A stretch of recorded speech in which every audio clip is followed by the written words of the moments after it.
Assalamualaikum warahmatullahi wabarakatuh. Alhamdulillahirabbil alamin, wassalatu wassalamu ala asyrafil anbiya'i wal mursalin wa ala alihi wa ashabihi ajma'in, amma ba'd. Hadirin yang dirahmati Allah, pada kesempatan yang berbahagia ini kita akan membahas tentang salah satu rukun Islam yang penting untuk diketahui dan dikaji, yaitu tentang zakat. Bahkan saking pentingnya di dalam kitab-kitab fikih, pembahasan tentang zakat itu selalu terletak setelah pembahasan sholat, ya, sebelum puasa. Nanti juga akan kita lihat hubungannya dengan puasa Ramadan pada pembahasan zakat fitrah. Namun sebelumnya kita akan membahas terlebih dahulu zakat secara umum berdasarkan mazhab Syafi'i. Karena itu kitab yang akan kita gunakan adalah salah satu kitab mu'tabar dalam mazhab Syafi'i, kitab I'anatut Talibin juz yang kedua. Baik, langsung saja kita lihat pembahasannya. Babuz zakah wal aslu fi wujubiha qabla al-ijma' qauluhu ta'ala wa atuz zakah. Wal aslu, dalil yang mewajibkan zakat sebelum ditetapkan berdasarkan ijma' adalah firman Allah, wa atuz zakah, tunaikanlah zakat. Wa akhbarun ka khabari bunyal islamu ala khamsin, ditetapkan juga berdasarkan hadis-hadis. Salah satunya adalah hadis yang masyhur, bunyal islamu ala khamsin, Islam didirikan ataupun dibina di atas 5 dasar, dan salah satu dari 5 dasar itu adalah menunaikan zakat. Hiya lughatan at-tathiru wan nama. Zakat ini secara bahasa dapat diartikan dengan at-tathir, penyucian, wan nama, pengembangan. Kenapa demikian? Yakni anna zakata fil lughati ja'at bi ma'na at-tathir wa bi ma'na an-numuwi. Karena memang secara bahasa zakat itu mengandung 2 makna. Bisa diartikan dengan penyucian, juga bisa diartikan dengan an-numu, pengembangan. Qala ta'ala, Allah Subhanahu wa ta'ala berfirman, qad aflaha man zakkaha.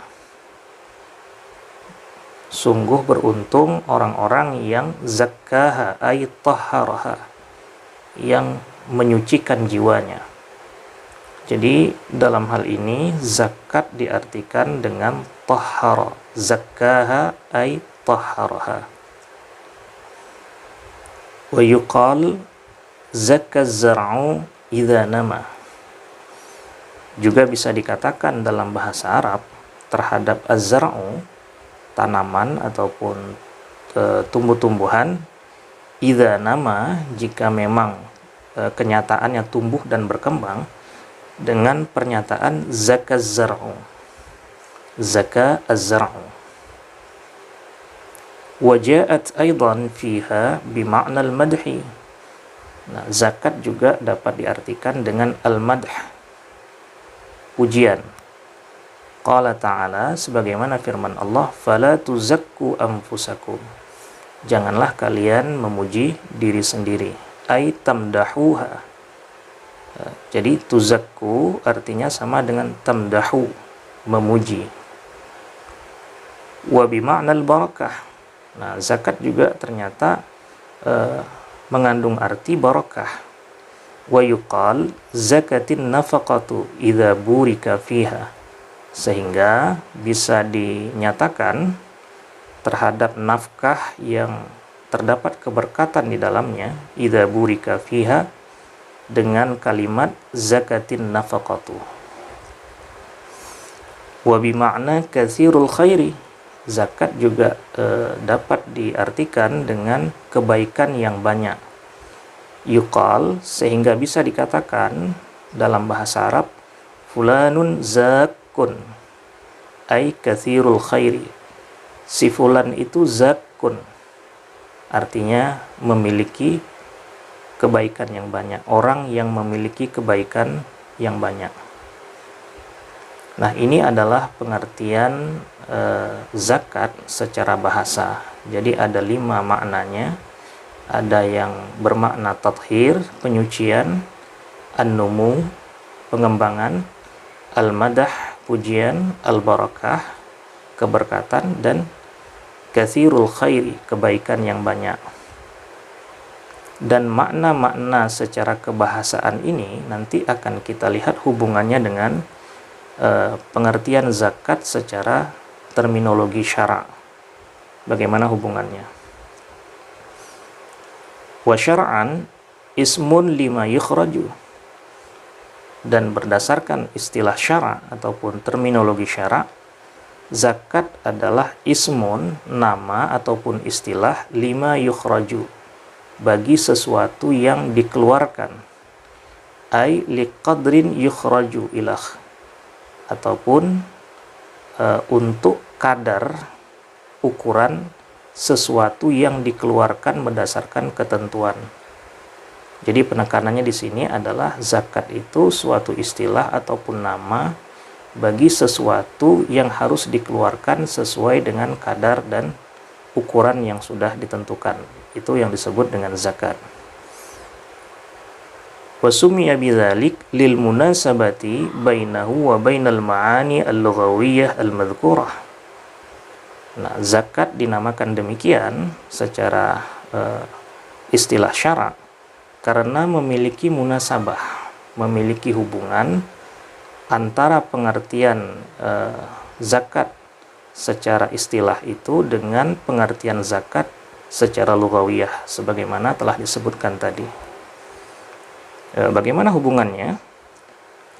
Wadzalika li'annal mala yanmu bi barakati ikhrajiha wa du'ail akhidhi laha. Karena harta itu berkembang dengan berkat dikeluarkan zakatnya.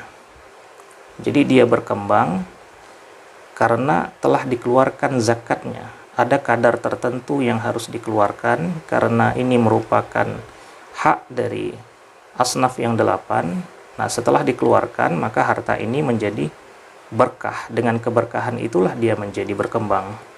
Wa du'ail akhirilah, juga dengan berkat doa dari orang yang menerimanya. Wali annaha tutahhiru mukhrijaha minal ismi. Dan zakat itu juga menyucikan orang yang mengeluarkannya itu dari dosa.